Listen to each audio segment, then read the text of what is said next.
बिस्मिल्लाहिर्रहमानिर्रहीम। अस्सलाम वालेकुम दोस्तों, नई व्लॉग के साथ मैं हूँ हकनवाज जिलानी।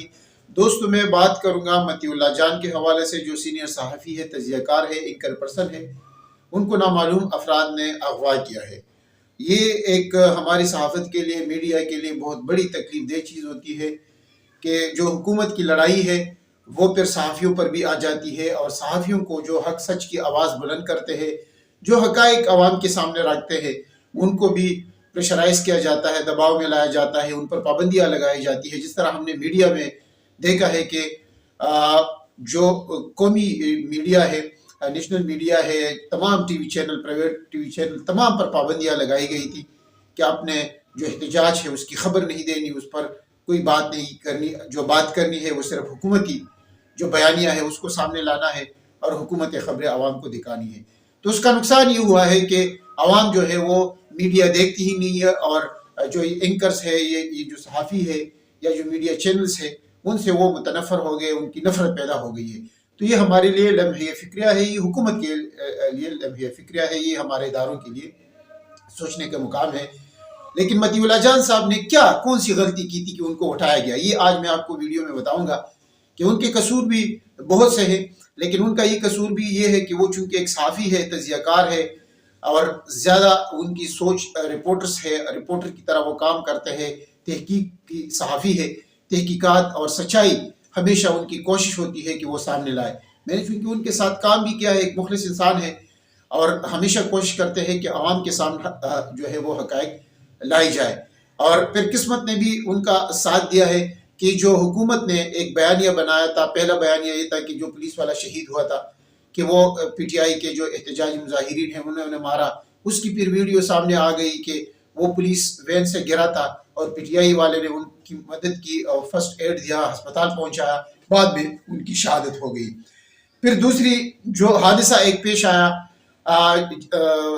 26 नंबर में, जब मुजाहिरीन इस्लामाबाद आ रहे थे, तो उसमें 2 रेंजर्स के एक पुलिस एहलकार जो है वो शहीद हुआ था, एक जख्मी भी हुआ था, एक दो। तो इस तरह वो भी हुकूमत ने ये ऐलान किया कि पीटीआई मुजाहिरीन ने इनको मारा।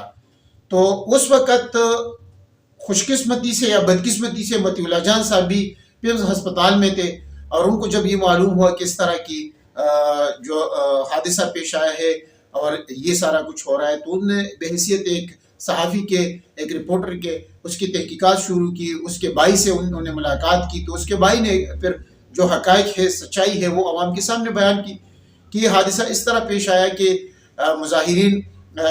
जब आगे आए तो जो सिक्योरिटी इदारे की गाड़ियाँ थी, तो उससे ये लोग गिरे हैं, और फिर दूसरी सिक्योरिटी गाड़ी जो है ना, उन्होंने उनको टक्कर मारी, और फिर इस तरह ये शहादत हुई है। तो ये मुजाहिरीन ने उनको दबोचा भी नहीं है, न उनको मारा है, इस तरह उनकी शहादत नहीं हुई, बल्कि एक हादसाती तौर पर उनकी अमवात हुई सिक्योरिटी फोर्सेस। और ये होता है, ये एहतजाजों में भी होता है, ये सिक्योरिटी फोर्सेस जो ड्यूटियाँ देते हैं वहाँ पे भी हादसात होते हैं। जिस तरह रोड सड़कों पे इस तरह के हादसात पेश आ जाते हैं,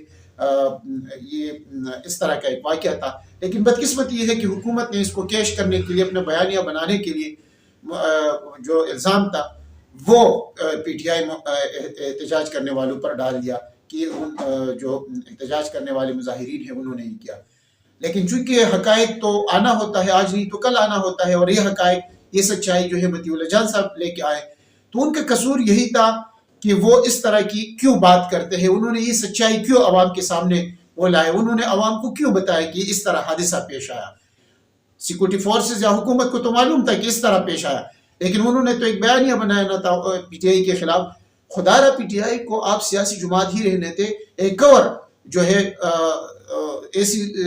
जुमात या ऐसे तंजीम क्यों बना रहे जो हुकूमत खिलाफ हो, जो मुल्क के खिलाफ हो। पहले से हमारे जो तंजीमें हैं, जो जुमातें बनी है, उसको कंट्रोल नहीं किया जा सकता। आए रोज़ हम देखते हैं कि हमारे सिक्योरिटी फोर्सेस पर हमले किए जाते हैं, शहरियों पर हमले किए जाते हैं, तो उनको कंट्रोल करना मुश्किल होता है। और ऐसे ही फिर बन जाते हैं कि जब आप किसी को दीवार से लगाते हैं, और रियासत ही जो इंसाफ देने वाली होती है, हुकूमत का बुनियादी काम इंसाफ देना होता है, इंसाफ से पेश आना होता है, नरम लहजा अपनाना होता है, माहौल को, गर्म माहौल को ठंडा करना होता है। यानी अभी आप देख के रिजीम चेंज के बाद इन 3 सालों में सियासी माहौल कितना बढ़ गया है, और अभी जो ये सानिया हुआ है इसमें कितना ज़्यादा नुकसान हुआ है, कितना ज़्यादा جو شہادتیں ہوئی ہے، رپورٹس کے مطابق 2000 لوگ زخمی ہے اور 300 جو ہے وہ شہادتیں ہوئی ہے۔ یہ افواہیں یا یہ باتیں سوشل میڈیا پہ گردش کر رہی ہے۔ اگر آپ نیشنل میڈیا کے، قومی میڈیا کو، یہ جو پرائیویٹ چینل ہے، ان کو آپ اجازت دیتے ہیں، یہ حقائق کا پتہ کرتے ہیں اور تمام معلومات جو درست ہے وہ عوام کے سامنے رکھتے ہیں۔ لیکن یہ گزارش ہے کہ حقائق جو بھی ہو، آپ جو ہے حکومت سے درخواست یہ ہے، سیکورٹی اداروں سے، کہ وہ بدلے نہیں لیا کرتی۔ میں ہمیشہ یہ بات کرتا ہوں، سیکورٹی ادارے یا جو حکومتیں ہوتی ہے وہ بدلے نہیں لیا کرتی، وہ انصاف کرتی ہے، حکومت انصاف کرتی ہے اور اپنے لوگوں کے ساتھ نرم رویہ رکھتی ہے۔ اس سے کوئی فرق نہیں پڑتا اگر وہ مظاہرین احتجاج کرتے ایک دن بیٹھ جاتے تو کیا ہو جاتا، کچھ بھی نہیں ہونا تھا۔ باتیں تو آپ نے ماننی تھی یا نہیں ماننی تھی، اور وہ ظاہری بات ہے آپ نے نہیں مانی تھی، لیکن آپ ایک کاغذ بحیثیت ایک کاغذ ان کو تمادے تھے کہ ہاں جب عمران خان کو ریلیف مل جائے گا عدالتوں سے، اور جس طرح پہلے ملا تھا، تو پھر آپ نے نئے کیس میں ان کو بند کیا، تو پھر جب مل جائے گا تو ہم اس کو ریلیز کر دیں گے۔ اس طرح دوسری جو سیاسی ورکر ہے تو وہ ریلیز کریں گے۔ اس سے آپ کی ناکامی یا اس سے آپ کا کچھ نہیں بگڑ، بلکہ آپ کا جو morale ہے حکومتی سطح پر، عالمی سطح پر بھی اور لوکل سطح پر بھی آپ کی عزت بڑھ جاتی ہے، اداروں کی عزت بڑھ جاتی ہے، لوگ رسپیکٹ کرنا شروع ہو جاتے ہیں کہ آپ اپنے لوگوں کی بات مانتے ہیں۔ آپ دوسروں ملکی کے لوگ تو نہیں ہے، یہی پاکستان کے لوگ ہیں، آپ نے انہی کی باتیں مانی ہے، تو خدا رحمتی اللہ جان صاحب کو بازیاب کرے۔ ان کا گناہ صرف یہی ہے کہ وہ حقائق عوام کے سامنے رکھے۔ یہ کون سا میڈیا یا صحافیوں کا کام یہی ہوتا ہے۔ اگر آپ یہ کہتے ہیں کہ نہیں اس طرح کی ہم میڈیا پر، اینکرز پر، صحافیوں پر، تجزیہ کاروں پر اس طرح پابندی لگائیں گے، تو پھر سوشل میڈیا پہ جو اس طرح کی خبریں چلے گی وہ زیادہ عوام بائی کرے گی، اس پر زیادہ یقین کرے گی۔ اور جس طرح پہلے ہماری میڈیا کو ان عوام نے رد کیا ہے، پاکستانی لوگوں نے رد کیا ہے، کیونکہ آپ پابندی لگاتے ہیں ان پر، وہ خبر ہی نہیں دکھا سکتے، وہ حقائق عوام کے سامنے ہی نہیں رکھ سکتے۔ دوسرا مطالبہ ہم اپنے تنظیموں سے کرتے ہیں، صحافی تنظیموں کی، اس پر آپ خاموشی اختیار نہ کریں، خدا رہا اس پہ آواز اٹھایا کریں کہ ہم پر کیوں پابندی لگائی جائے۔ یہ حکومت کے لیے بھی ٹھیک نہیں ہے، ریاستی اداروں کے لیے درست نہیں ہوتا کہ جب میڈیا پر پابندی لگے، یہ ان کے لیے بھی درست نہیں ہے۔ تو آپ اس پر بات کریں، اور میں بڑے اینکر سے یہ ایک التجا کرتا ہوں کہ اس حوالے سے آواز بھی اٹھائے، اور حکومت، اسٹیبلشمنٹ اور پی ٹی آئی کے درمیان جو ایک ماحول بنا ہے اس کو بھی ٹھنڈا کرنے میں اپنا کردار ادا کرے۔ اللہ ہمارے ملک پہ رحم کرے، متی اللہ جان صاحب کو فوری رہا کرے، یہی ہمارا مطالبہ ہے۔